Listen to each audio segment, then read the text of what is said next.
Hi there, everybody. Colin and Paul here again. And during this video, we're going to be teaching you about your financial projections. Now, Paul had mentioned in the past video how important this was and really how scrutinized this part of your business plan will be. If you're presenting to a bank, if you're presenting to an investor, no matter really who you're presenting to, they're going to jump to this section of your business plan first. So, Paul, just explain to everyone the importance of this again and what sort of detail you're going to have to go through when they're building out their financials.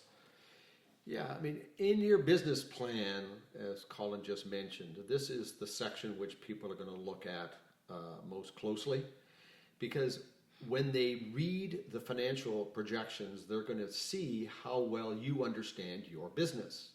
So the more detail in those financials, the more likely it is that the reader is going to agree with your understanding of your business. And I'm talking about revenues and cost of goods sold and labor costs and expenses and even income. Okay, so taking revenue, what sort of detail are we talking about? What sort of detail are they going to be wanting to see? Well, let's use the example of a landscaping company. They want to see, how many customers are you projecting to have in this summer season? If you're projecting to have 14 customers, you're going to be visiting them once a week. You are going to be doing, in some cases, just mowing someone's lawn. In other cases, you're going to be doing some weeding of flower beds, or it could be that you're also doing some fertilizing. That's the kind of detail that the person's looking for in the plan, because that's explaining to them, again, that you understand exactly how your business works. Okay, and I know you had mentioned about cost of goods sold and labor costs and monthly expenses. If you could just explain briefly the difference between those and what's going to be presented in those parts. I mean, as far as the cost of goods sold goes, let's say if you're dealing with a restaurant, if you are serving a breakfast, which includes, toast and eggs and bacon and potatoes, well, your cost of goods sold is what it costs you to put those potatoes and toast and eggs on the plate. It may cost you $2 and you're charging $6 for it. So your cost of goods sold in that case is 33%.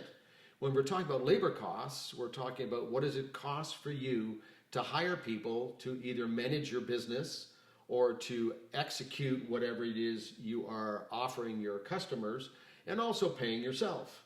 So we're talking about not only wages, but we're talking salaries, we're talking benefits. Those costs are huge in most businesses. The last thing when we're talking about expenses, we're talking about, could be that you have to pay rent, it could be that you have to lease a vehicle, it could be that you've got a cell phone, you've got maintenance, you've got insurance, all the other auxiliary expenses that you may face in running your business.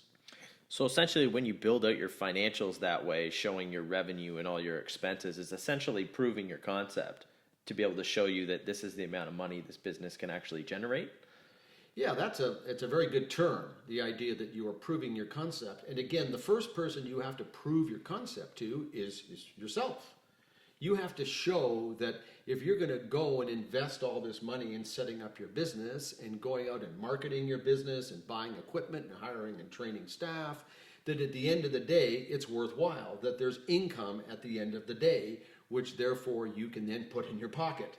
Because as an entrepreneur, you aren't going into business to make history, you're going into business to make money. And so the forecast proves that what you thought was a really good idea is actually a viable and sustainable business. Gotcha. So there you have it, guys. Make sure that you have a fully developed concept and then prove that concept through financial forecasting. Again, this is the most important. And Paul, would you say this is the most difficult as well? Yeah, it's a showstopper for most people.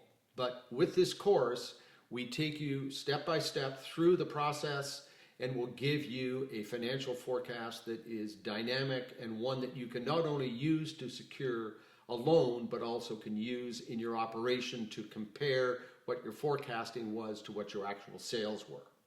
There you go. So make sure you take time with this. Do it properly. If you have any questions, feel free to reach out and we'd be happy to help you.